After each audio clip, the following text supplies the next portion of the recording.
안녕하세요. 인바이블 재미있는 신학 이야기 신약을 맡은 조병수 교수입니다. 오늘은 여러분들과 함께 고린도 전서를 공부를 하게 되겠습니다.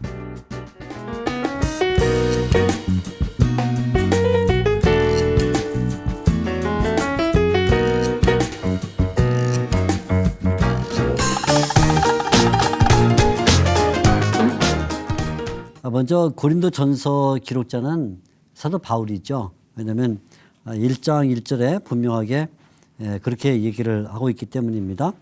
하나님의 뜻을 따라 그리스도 예수의 사도로 부르심을 받은 바울과 이렇게 시작을 합니다. 그러니까 바울이 고린도 전서의 기록자라는 것은 뭐 더 이상 말할 필요가 없죠. 자, 그래서 먼저 우리는 이 기록자 고린도 전서의 기록자가 누구냐 하는 것부터 시작하는데 첫째는 바울이다. 그죠? 1장 1절에 바울이다. 그런데 이 바울이라고 말하면서 자기가 어떻게 사도가 되느냐 하는 점을 설명을 해주고 있어요. 1장 1절을 보면 하나님의 뜻을 따라 그리스도 예수의 사도로 부르심을 받은 바울 그렇게 말합니다. 사도로 부르심을 받았다 이렇게 말하는데 사도로 부르심을 받았는데 이것은 하나님의 뜻을 따라 됐고 또 누구의 사도냐면 그리스도 예수의 사도다 이렇게 말하고 있어요. 자, 바울 사도죠. 사도인데 바울이 어떻게 사도가 되느냐 하면 하나님의 뜻으로 됐다. 하나님의 뜻으로 됐다.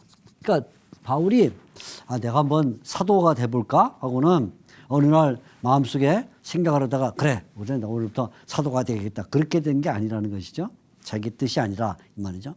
두 번째는 부르심으로 됐다. 그래. 부르심을 받았다. 그죠? 그러니까 이것은 밖에서 하나님께서 뜻을 정하시고 그 다음에 역사 가운데 어느 현장에서 자기를 부르셨다는 거예요. 언제 부르셨죠? 당연히 잘 알죠. 다메섹으로 가는 길에서 부르셨죠. 다메섹 길. 우리가 사도행전 9장에 보게 되면 바울이 다메섹으로 가다가 예수 그리스도의 음성을 듣고 이제 사도로 이제 일을 하게 되는데 바로 그것이죠. 그러니까 하나님의 뜻으로라는 말은 이건 이미 영원한 세계에서 자기가 사도로 이렇게 뜻이 설정되어 있다 그런 말이고 부르심을 받아라는 것은 그것이 언제 실현됐냐면 다메섹으로 가는 길에 역사 속에서 실현됐다 그런 말이 되겠죠. 역사 속에서. 그러면 도대체 누구의 사도냐 할 때 예수님의 사도라는 거예요. 예수님의 사도. 예수의 사도. 그래서 이 사도된 소속을 처음부터 분명하게 밝히고 있는데 자기는 사람의 사도도 아니고 또 물질의 사도도 아니고 세상의 사도도 아니다. 예수 그리스도에 속했다. 이렇게 말을 해주고 있습니다. 자, 여기서 우리가 한 가지 깊이 생각해야 될 거는 바울이 이렇게 처음부터 강하게 하나님의 뜻으로 영원한 세계에서부터 사도로 설정된 것이다. 역사 가운데는 다메섹 가는 길에서 사도로 부르심을 받았다. 나는 사람이나 세상이나 물질의 사도가 아니라 예수님의 사도다. 이렇게 말하는 이유가 뭘까요? 왜냐하면 고린도 교회는 바울이 사도라는 것에 대하여 어느 정도 의심을 가지고 있었어요. 9장에 보면 바울의 사도권에 대하여 의심하는 사람들의 얘기가 나옵니다. 9장 2절 말씀을 한번 보겠습니다. 9장 2절을 보면 이 고린도 교회가 바울에 대하여 이렇게 생각을 가지고 있는데 9장 1절부터 보면 내가 자윤이 아니냐 사도가 아니냐 이렇게 말해요. 사도가 아니냐. 9장 2절 다른 사람들에게는 내가 사도가 아닐지라도 너에게는 내가 사도다. 나의 사도됨을 주 안에서 인친 것이 너희라. 그래서 바울이 자신의 사도권에 대하여 의심하는 고린도 성도들을 생각할 때 1장 1절부터 아예 강하게 나는 사도다라는 것을 말하면서 영혼 세계에서 하나님의 뜻으로 설정되어 있고 역사 가운데 다메섹 가는 길에서 예수님의 부름을 받았고 그래서 지금은 나는 예수님의 사도라는 것을 강조하고 있는 것이 되겠죠. 그럼 이 편지는 사도 바울이 혼자 썼느냐? 그렇지는 않아요. 이 편지는 소스테네라는 사람이 함께 썼어요. 그래서 1장 1절에 보면 바울과 형제 소스테네는 이렇게 이야기를 하고 있어요. 자, 그래서 고린도 전서의 기록자는 첫째는 바울이지만 둘째는 소스테네라는 사람인데요. 소스테네. 1장 1절에 나온 사람이죠. 소스테네. 이 소스테네는 한마디로 말해서 형제라 그렇게 불렀습니다. 형제 소스테네 이렇게 말했습니다. 이 말은 이 소스테네와 바울 사이에는 굉장히 긴밀한 관계가 있다. 영적 형제와 같은 또는 한 아버지인 하나님을 섬기고 있는 그런 사람이다. 이렇게 말하고 있는 것이 되겠죠. 그래서 바울은 아마 이 편지를 기록할 때 소스테네가 옆에 앉아서 바울이 불러주는 내용들을 대서한 것이 아닌가 이런 생각을 해볼 수가 있겠습니다. 그래서 내용은 바울이 이제 말해줬겠지만 글 자체는 소스테네가 썼을 가능성이 높다 이렇게 볼 수 있습니다. 자, 그러면 이 고린도 전서는 어디에서 기록이 됐을까요? 고린도 전서의 기록 장소. 기록 장소는 16장 8절에 아주 분명하게 언급이 되어 있습니다. 16장 8절을 보면 에베소에서 이 편지를 기록하고 있다는 것이 잘 나타나고 있어요. 16장 8절 말씀을 제가 읽어드리겠습니다. 여러분 같이 보세요. 내가 오순절까지 에베소에 머물러 함은. 그래서 에베소에 머물고 있다. 그러니까 에베소에서 당연히 이 편지를 기록했겠죠. 에베소라는 곳에서 편지를 기록했습니다. 그러면 에베소에서 기록을 했는데 당연히 에베소에서 기록을 했을 그 연대는 언제쯤일까요? 그러니까 우리가 그 다음에 생각할 것은 기록 연대가 되겠죠. 기록 연대. 언제쯤 이 편지를 기록을 했을까 하는 것인데 사도 바울이 에베소에서 편지를 기록했다는 이 점을 볼 때 아마도 3차 전도 여행이 끝나는 지점이 아니었을까 이렇게 우리가 생각해 볼 수 있습니다. 특별히 이것은 이제 사도행전 19장 21절에서 22절 그리고 또 사도행전 20장 1절에서 3절 이런 부분들을 참조해서 보게 되면 바울이 에베소에서 2년간 목회하는 그 어간에 이 편지를 기록했다 이렇게 볼 수가 있겠습니다. 그래서 대략 주후 54년경 이 편지를 기록했을 것이라 이렇게 봐요. 54년경.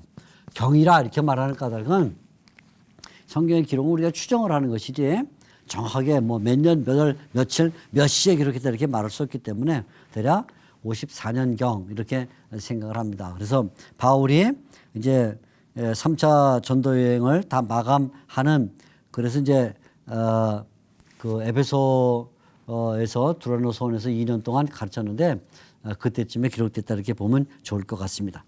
자, 이제 오늘 우리가 중요하게 공부해야 될 내용은 이렇게 고린도 전서의 기록자 바울 사도다 하는 것과 그다음에 형제 소스테네가 이 편지를 같이 쓰고 있다는 것이고 기록 장소는 16장 8절대로 에베소라 이렇게 본다면 기록 연대는 주 54년경인데 이제 중요한 것은 고린도 전서의 구조예요. 고린도 전서의 구조가 어떻게 생겼는가. 구조에 대하여 좀 생각을 해보겠는데요. 이 고린도 전서는 세 가지 정보의 기반을 두고 있습니다. 제일 처음에는 1장 11절에 바로 그 통로가 언급이 되고 있습니다. 1장 11절 보면 내 형제들아 글로에의 집 편으로 너희에 대한 말이 내게 들리니 이렇게 말해주고 있습니다. 자, 첫 번째 세 가지 정보에 기반을 두고 있는데 세 가지 정보.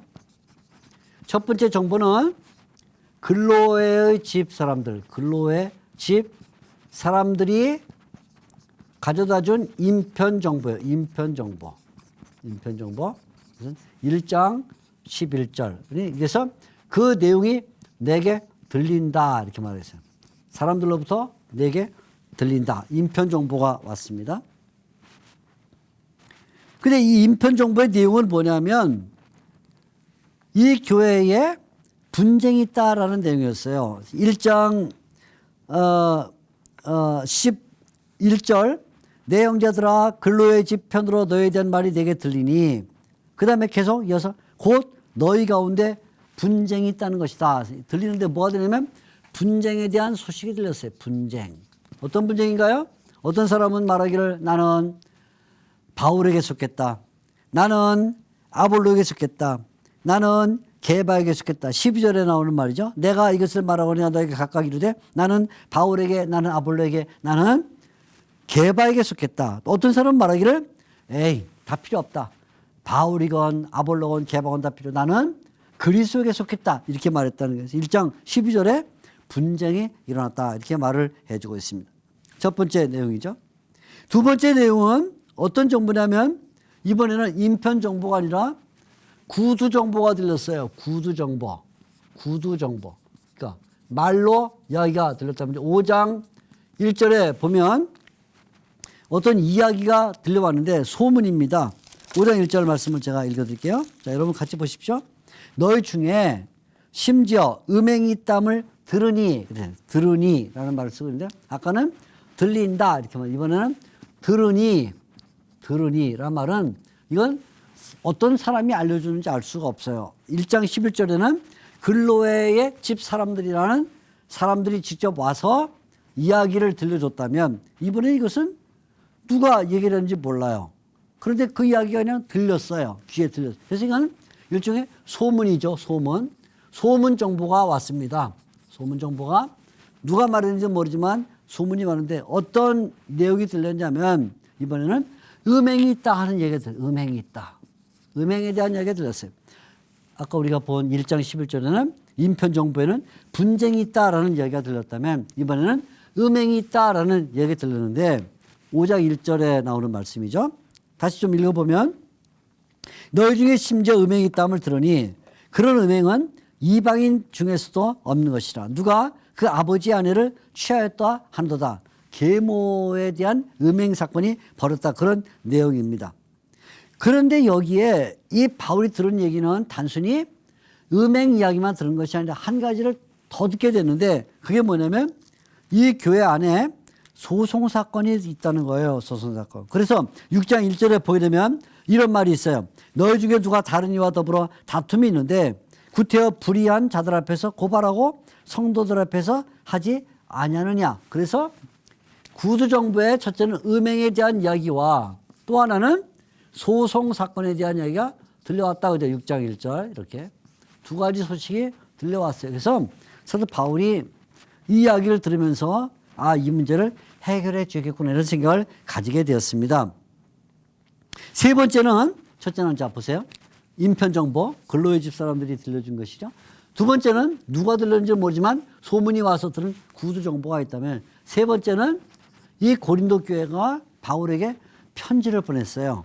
자기 교회에 일어나는 여러 가지 문제들을 해결해 달라는 편지를 보냈습니다. 그래서 서신 정보가 오게 되는데 서신 정보 7장 1절에 나오는 말씀입니다. 7장 1절을 같이 보겠습니다. 너희가 쓴 문제에 대하여 이렇게 나와요. 너희가 쓴 문제에 대하여. 이 말은 쓴 문제에 대하여라는 말은 고린도 교회가 편지를 보내서 그 편지 가운데 쓴 여러 가지 문제 내용이 있었다 그런 말이 되겠죠. 그래서 서신이 와서 그 서신을 읽어보고는 바울이 그에 대해 하나씩 답변을 주게 됐습니다. 그러면 이 서신에는 어떤 문제들이 들어있을까요? 첫째는 가정과 결혼에 대한 문제가 들어있었어요. 결혼과 가정 또는 결혼 또는 가정에 대한 문제가 들어있었어요. 그래서 처음부터 바울은 이 내용을 이제 듣고는 이렇게 말합니다. 3절 말씀 보면 남편은 그 아내에 대한 의무를 다하고 아내도 그 남편에게 그렇게 할지라. 가정에 대한 문제죠. 가정에 대한 문제는 동시에 부부에 대한 문제고 결혼에 대한 문제를 이야기하게 된 것이죠. 그 다음에는 8장에 들어가게 되면 우상 제물에 대한 질문이 왔어요. 그래서 우상 제물에 대하여 이야기를 해요. 8장 1절 우상의 제물에 대하여는 우리가 다 지식이 있는 줄을 안다. 그래서 두 번째는 이건 이제 7장이고요. 7장. 그 다음에 우상 제물에 대하여 얘기가 나왔어요. 우상 제물. 8장 되겠죠? 8장. 우상 제물에 대하여 얘기가 나왔습니다. 그래서 우상 제물을 먹는 게 옳으냐, 그렇지 않은 게 옳으냐 하는 이런 문제가 나서 바울은 우상이 뭐냐부터 시작을 해서 우상 제물에 대한 입장을 밝혀주게 됐습니다. 세 번째는 신령한 것이 뭐냐 하는 것에 대한 질문이 나왔습니다. 그래서 12장 1절을 보면 형제들아 신령한 것에 대하여 나는 너희가 알지 못하기를 원치 않는다. 그래서 신령한 것에 대한 이야기가 나와요. 신령한 것들. 그죠? 12장 이렇게 있습니다. 신령한 것들. 여기 이제 은사 문제와 그 다음에 또 사랑에 대한 이야기와 이런 이야기들이 들어있는 것을 볼 수가 있습니다. 그리고는 아주 중요한 문제가 하나 다뤄졌는데 그것은 15장에 들어있는 부활에 대한 얘기였어요. 그래서 15장 전체가 이제 부활에 대한 내용인데 형제들아 내가 너에게 전하는 복음을 너에게 알게 하노니 라고 말하면서 3절에 보면 내가 받은 것을 먼저 너에게 전하였노니 이는 성경대로 그리스도께서 우리 죄를 위하여 죽으시고 장사 지낸 바 되었다가 성경대로 사흘 만에 다시 살아나셨다 하면서 부활에 대한 이야기를 하게 돼요. 부활. 15장이 되겠죠. 15장. 이렇게. 그래서 자세하게 도대체 부활이라는 게 있냐 또 부활을 한다면 어떤 몸을 가지고 부활하게 되느냐 하는 이런 이야기들을 다뤄주게 되었습니다. 맨 마지막에 보게 되면 사도 바울이 이제 연보에 대하여도 답변을 주려는 그런 의지가 있었다는 것을 발견하게 되는데 16장 1절에 보면 이렇게 말해요. 성도들을 위하는 연보에 관하여는 이렇게 나옵니다. 연보. 연보에 대해서도 답변을 해서 연보 16장. 이렇게 16장. 자, 그러니까 여러분 보세요. 오늘 우리가 이 고린도 전서를 보면서 이 서신 정보는 처음부터 뭐라고 말하냐면 너희가 쓴 것들에 대하여는 이런 말이 있어요. 대하여는 대하여 무엇에 대하여 이렇게 말했는데 대하여. 그래서 이런 얘기를 할 때마다 우상제물에 대하여 신령한 것들에 대하여 부활에 대하여 연보에 대하여 이런 표현을 자주 쓰고 있어요. 왜냐하면 한 항목씩을 집어서 지금 이 교회에 일어나고 있는 문제가 무엇인가를 설명해 주려고 했기 때문이죠.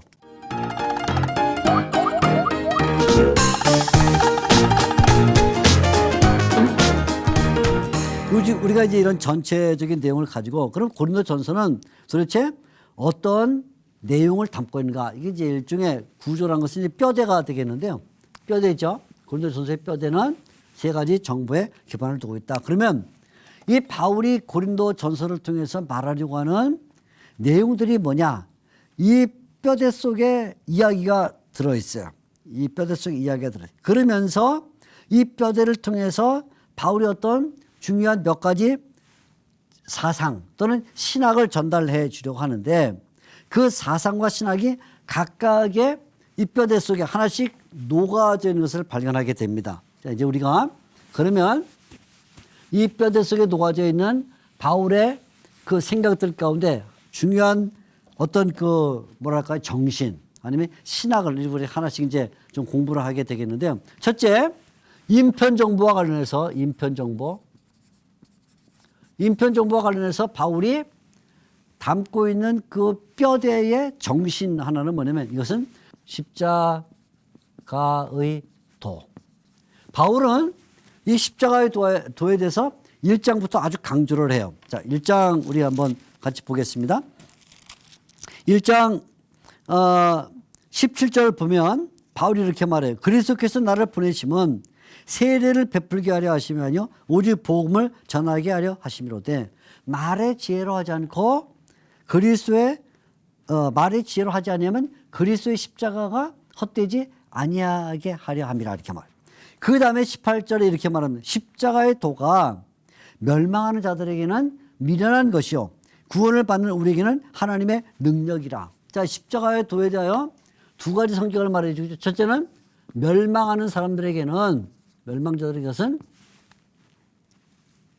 구원을 받지 못하는 사람들에게는 멸망의 도가 된다 이렇게 말해요. 그러나 구원을 받는 우리들에게는 이것이 하나님의 능력이다. 멸망자들에게는 미련하게 보이지만 미련한 것. 그러나 우리 구원받는 사람들, 구원자들에게는 이것은 하나님의 능력이다. 그래, 하나님의 능력.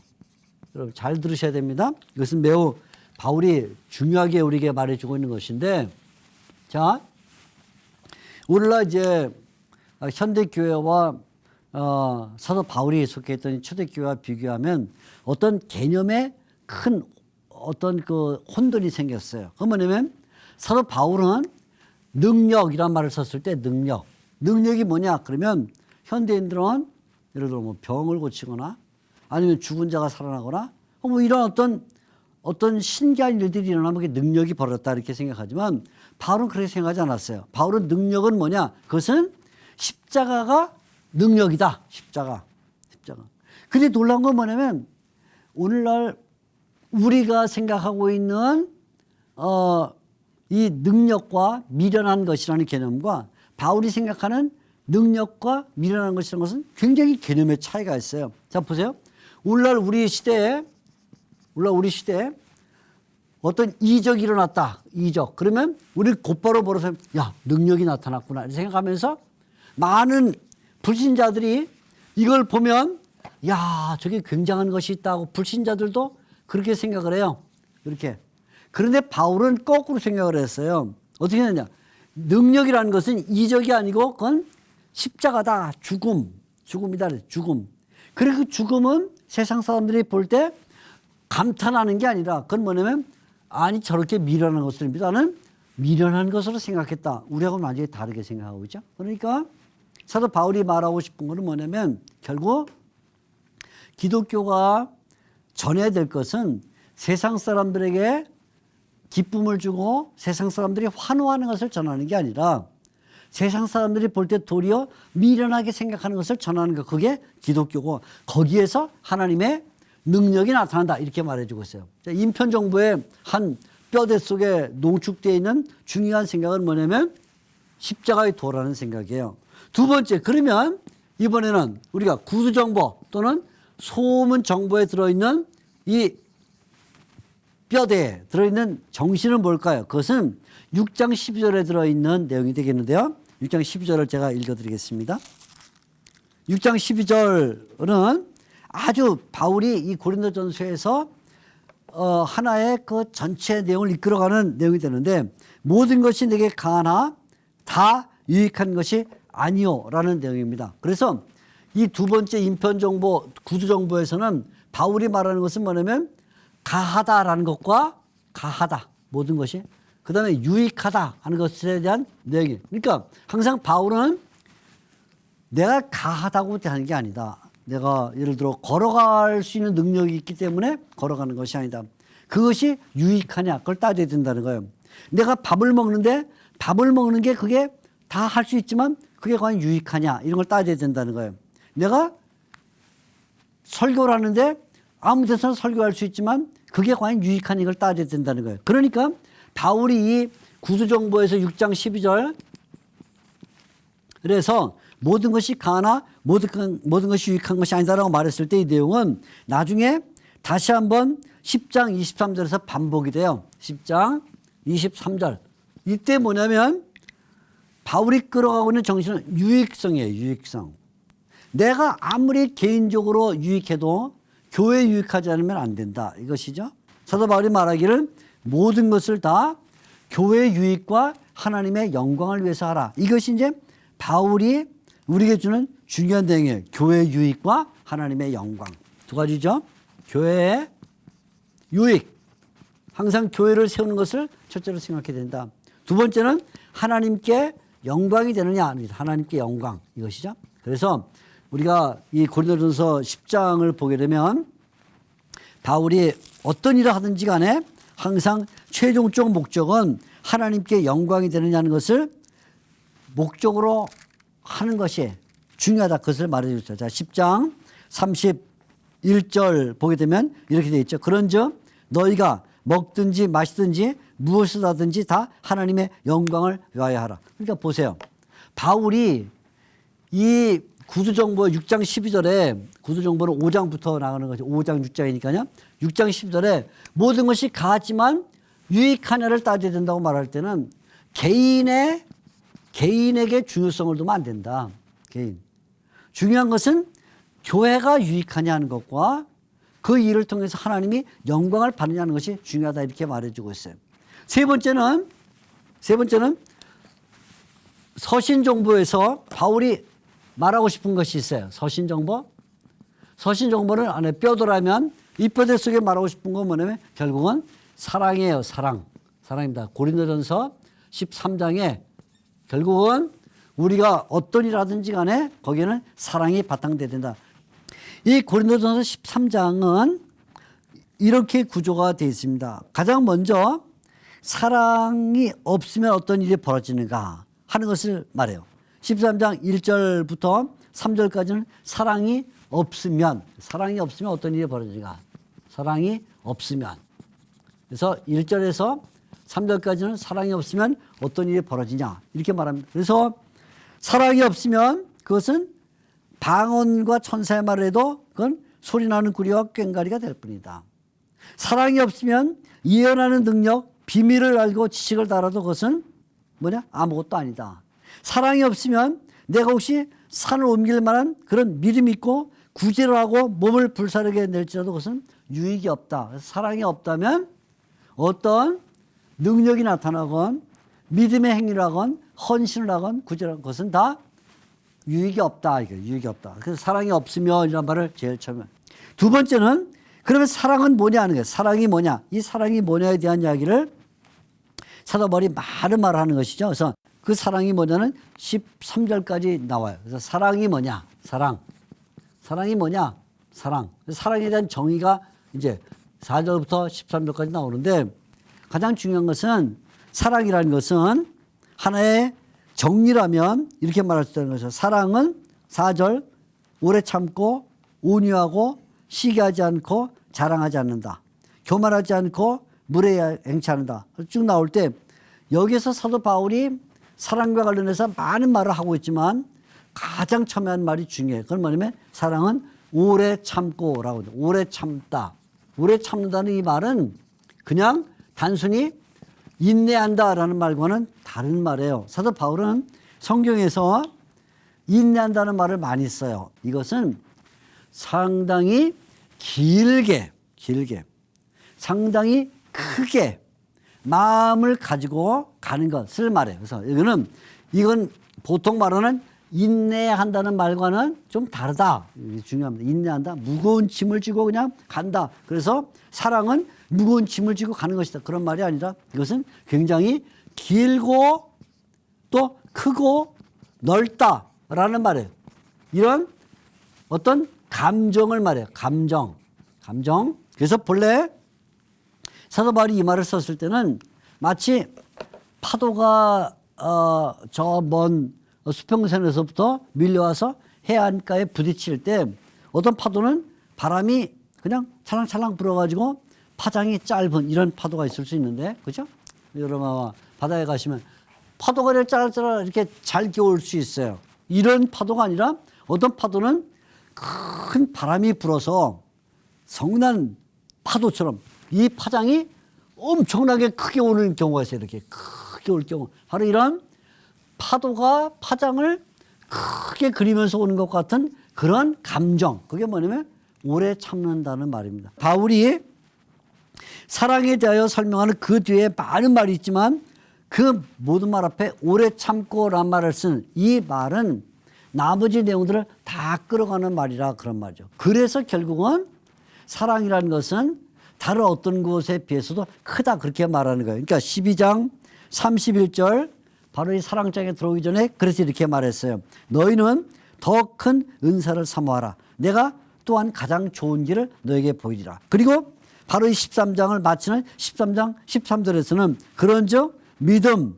소망, 사랑 이 세 가지는 항상 있을 것인데 그중에 제일은 사랑이라. 그러니까 12장 31절과 13장 13절에 사랑은 가장 좋은 것이다. 또 13장 13절에 사랑은 제일이다 그렇게 말했을 때 심지어는 사랑은 믿음과 소망에 비해서도 크다 그렇게 말하고 있는 것이죠. 사랑은 믿음과 소망 그리고 사랑이 있는데 이 가운데서 가장 크다 이렇게 말하고 있어요. 이 말을 우리가 하나의 비유로 설명한다면 이런 얘기를 말할 수 있어요. 예를 들어, 자, 세 장에 새가 두 마리가 같이 했다고 생각해 보세요. 새가 두 마리가 같이 했습니다. 두 마리가 같이 했어요. 그런데 이 세 장이 좁으니까 두 마리가 살기 얼마나 답답하겠어요? 그죠? 그래서 이 새들은 어떤 마음을 갖냐면 밖에 있는 푸른 하늘, 구름이 날아가고 다른 새들이 날아다니는 세상을 보면서 아, 우리도 저 세상에 나가서 한번 살고 싶다는 소망을 가질 수가 있어요. 소망을 갖습니다. 소망을 품어요. 그런데 이 세 장의 주인이 어느 날 접근을 했어요. 접근했습니다. 세 장을 만집니다. 세 장을 바라봅니다. 그때 이들이 어떤 믿음을 가질 수 있어요. 아, 저 주인이 우리에게 이 세 장 문을 열어주겠구나 하는 믿음을 가질 수 있어요. 그러니까 세 장 안에 들어있을 때 푸른 하늘을 바라보면서 소망을 갖고 세 장 주인이 접근했을 때 저 주인이 우리를 어쩌면 자유롭게 해줄지도 몰라. 아, 우리 저 주인을 믿자 하는 믿음을 가질 수 있어요.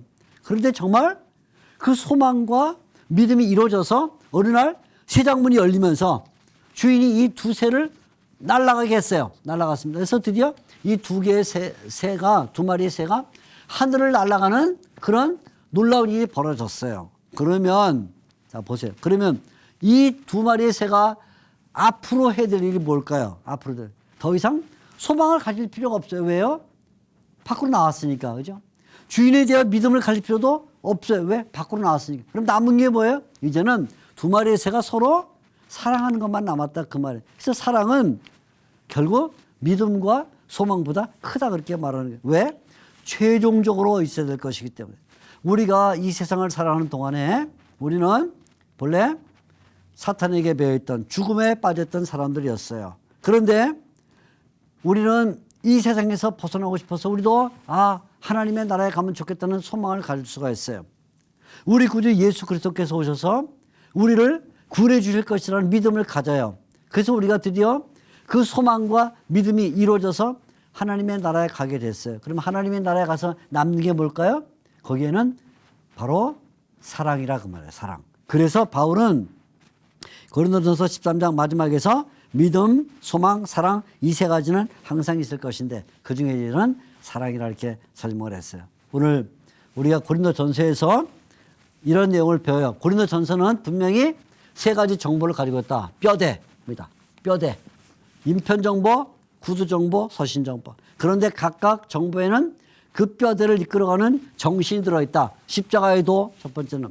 두 번째는 유익성, 그리고 마지막에는 사랑입니다. 사랑. 그래서 우리가 이 고린도전서를 읽을 때는 이 세 가지 정신을 세 가지 뼈대와 함께 잘 조화시켜서 읽게 되면 사도 바울이 고린도전서를 통해서 말하고 싶은 내용이 뭐냐는 것을 배우게 됩니다. 오늘 여러분이 이 사랑, 바울이 말한 사랑을 가지고 살면서 세상에서도 하나님께 영광을 돌리고 교회를 유익하게 하는 놀라운 은혜가 있기를 바랍니다. 오늘 시청해 주시고 또 오셔서 말씀 들으신 여러분께 진심으로 감사를 드립니다. 감사합니다.